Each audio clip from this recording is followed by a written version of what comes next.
Hello and welcome to Nitro Talk. I'm sure you're wondering what in the heck kind of video is this. This is not gonna be, this is just kind of gonna be story time here for anyone who's interested. Maybe you're bored, wouldn't mind hearing a tale of sadness and loss.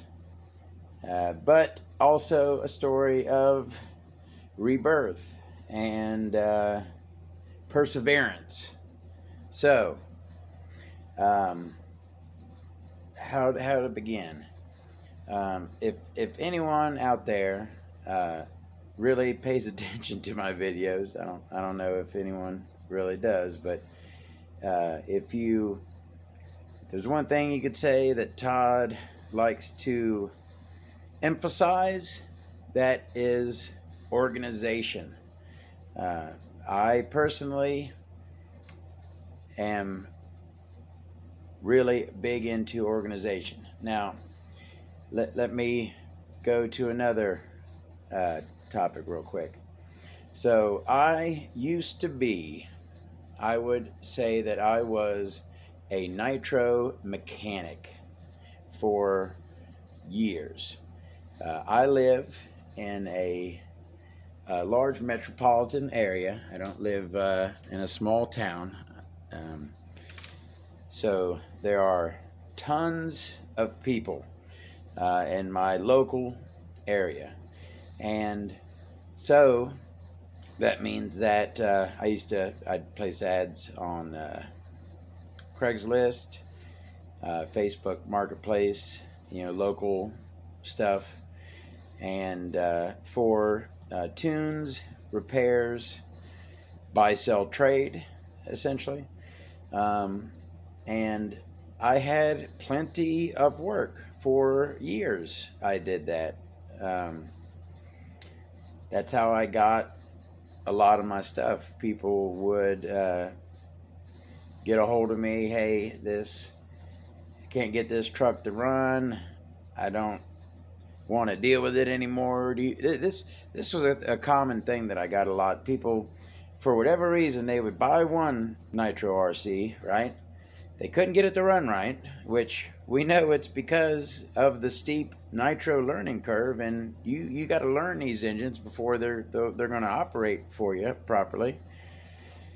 But they think that it's the car, and all they got to do is get another car, and that one will run fine for them. No, buddy, you don't know what the heck you're doing. So many times I would have people, I bought this T-Max, but it won't run for me.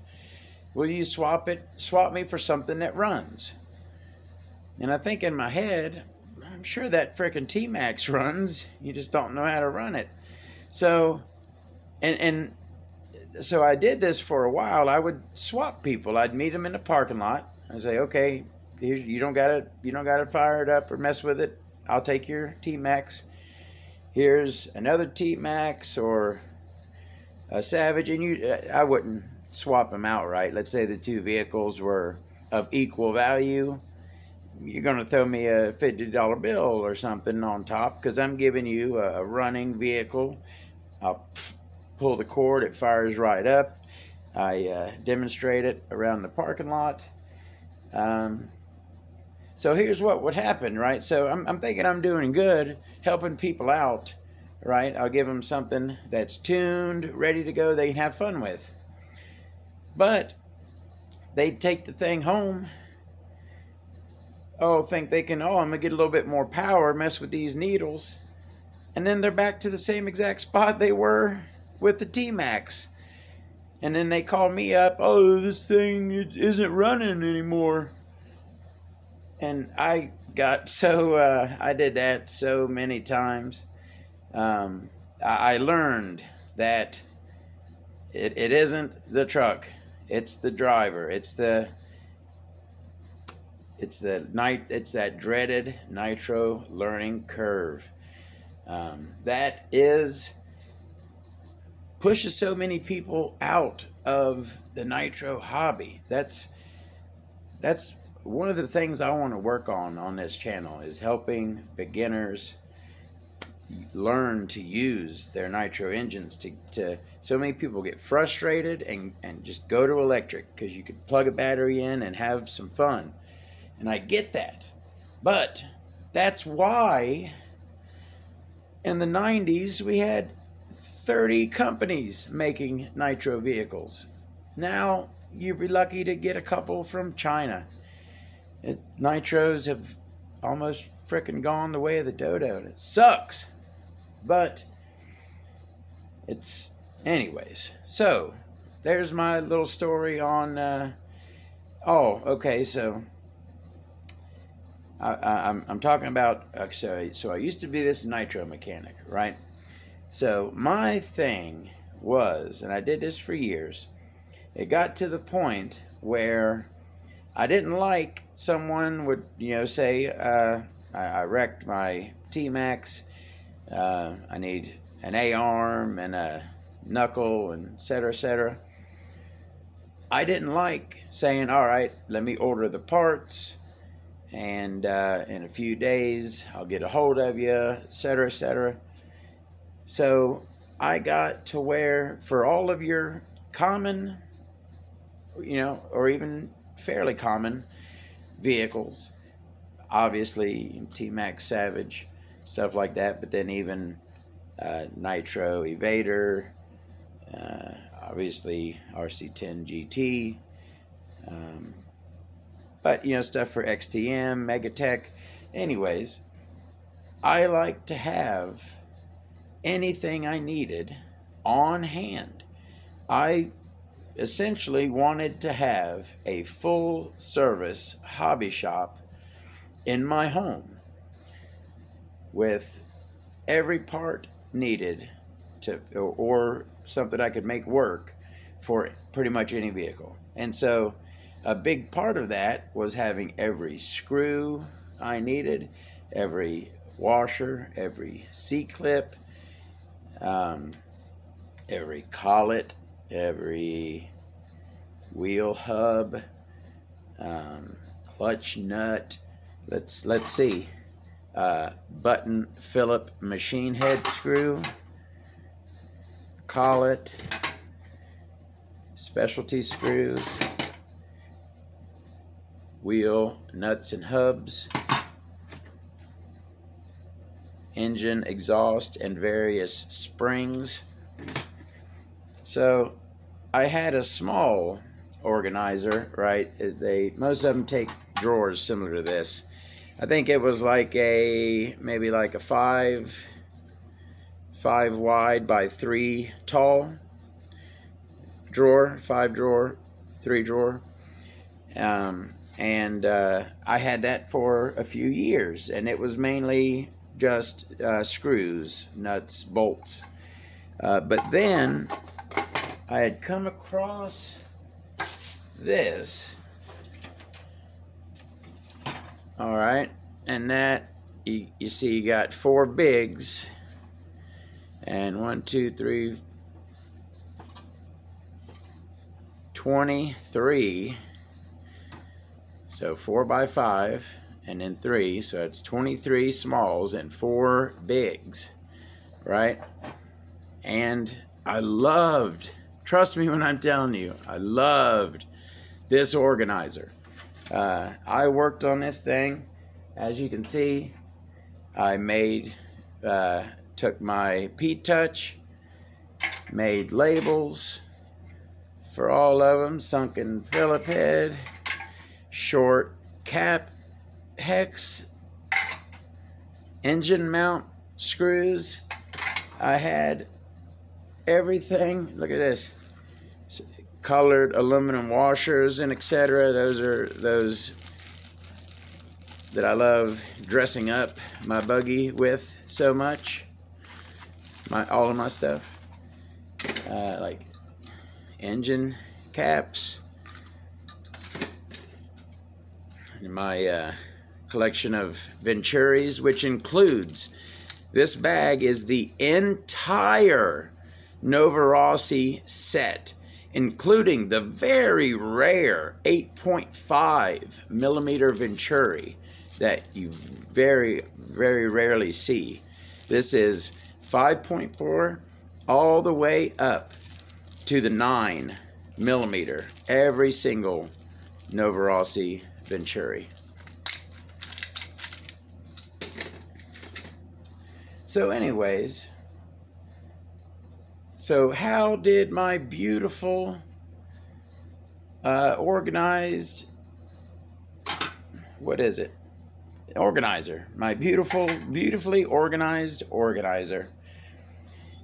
How did this happen? So, approximately 2 years ago, how long is this video already? 10 minutes.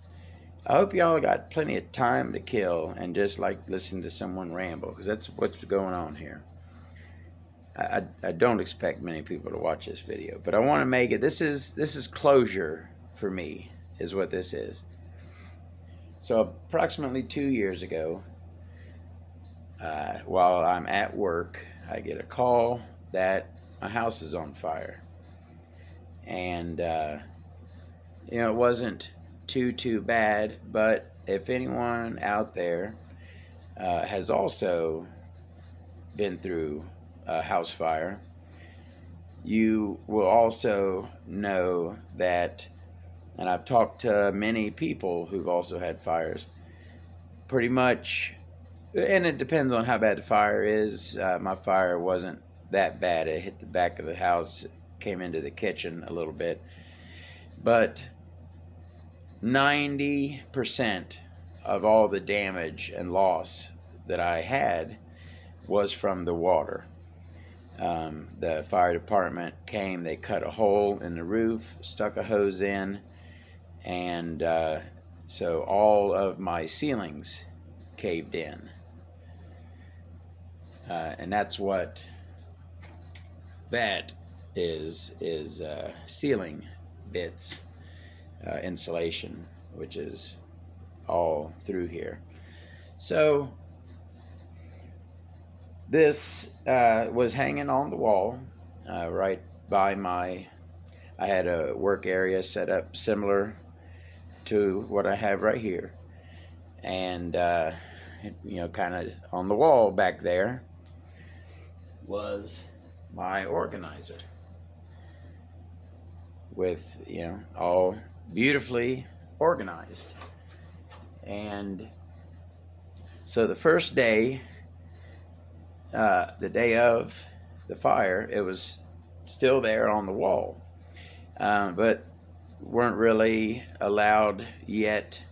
They had to inspect everything, so I couldn't get in the place till later that evening. And by the time, you know, 4 or 5 hours, all it took, the walls, I guess the whole time were just soaking up that water. It was swelling the drywall. And when I came back later that evening to do some assessment, the water had softened the wall, and the screws that were holding it in the wall just came right out, and it went down. And so that was, and I'm going to be honest with you, I lost pretty much all my furniture. I didn't lose much from my RC collection. I kept it. Most of that is in another part of the house. There in the kitchen, I had on my wall, kind of like, to me, it was kind of like an art piece. I had like 10 chassis, not chassis, I'm talking the plural form of the word chassis.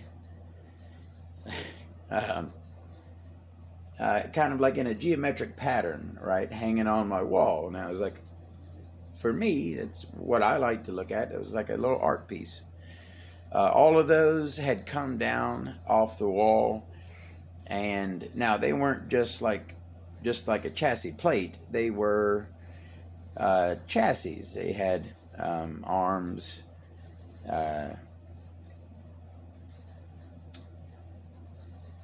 they basically take the motor and wheels, and electronics off of a vehicle, and that's the state these chassis were in. So there's approximately 10 or 12 of them on the wall in a geometric pattern. I got a picture of it one of these days. I just saw it the other day. If anyone cares, I'll show it.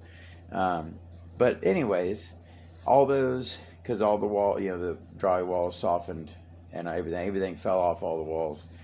But so those fell off the walls, and in the kitchen, because that's where the main fire was, there was, plus oh my God, the fire restoration people, don't get me going on that. They retards. Anyways,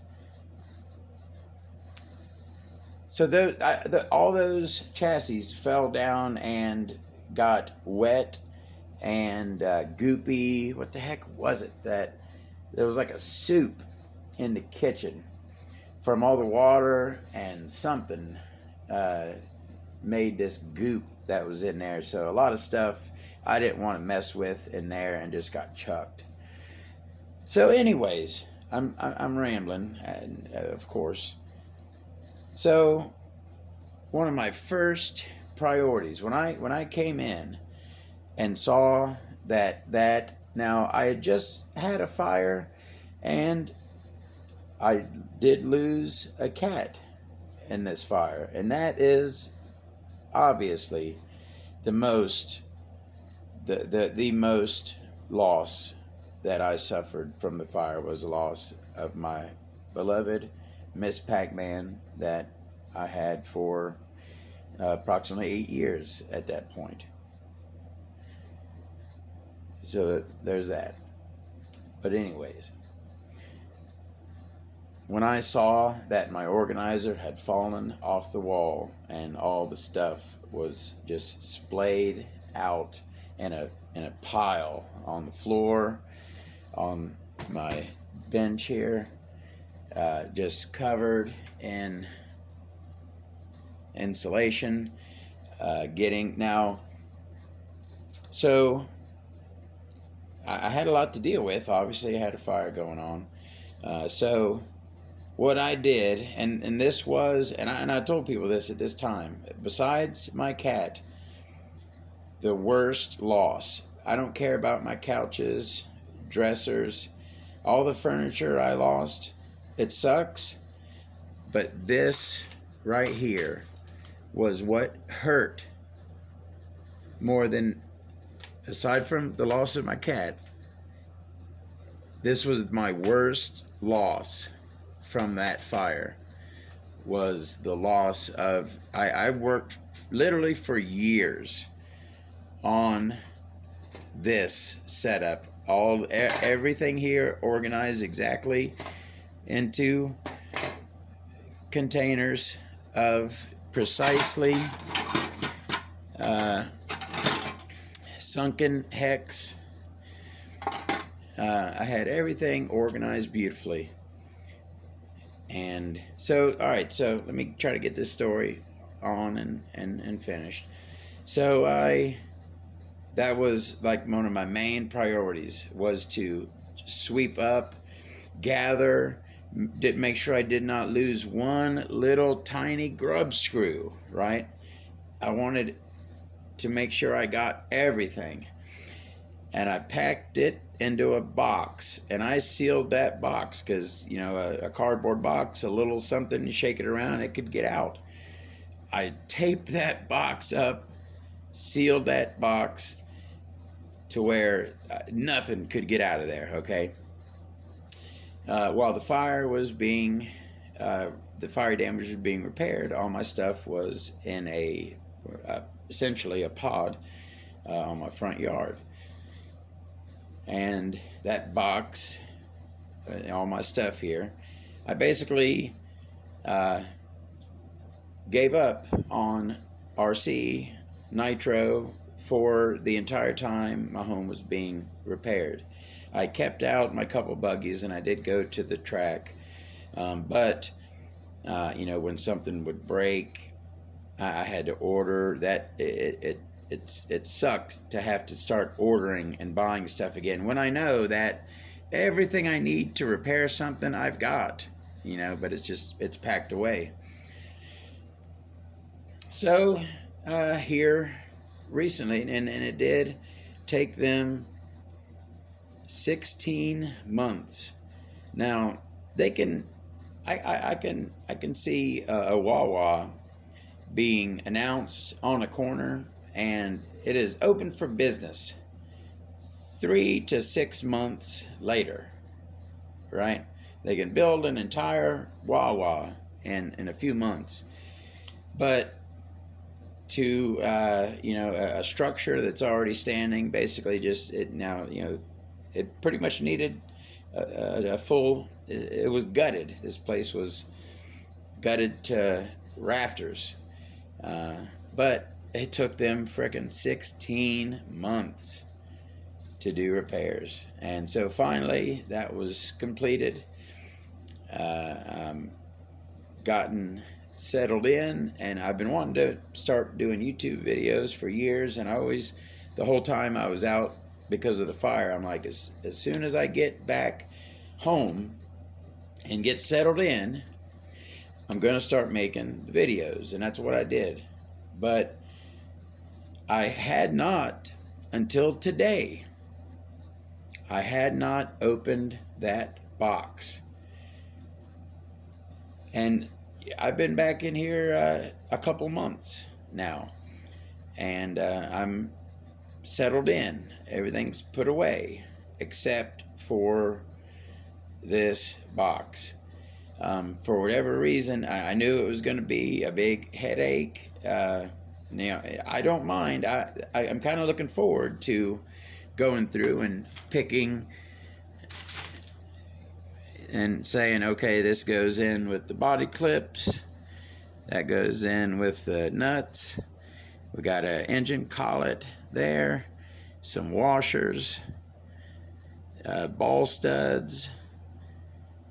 That is a flanged Phillip head screw. I'll have a good time organizing and putting this stuff back into its little things. But the reason why I finally decided, okay, let me go ahead and tackle it and get it knocked out, was because I have a very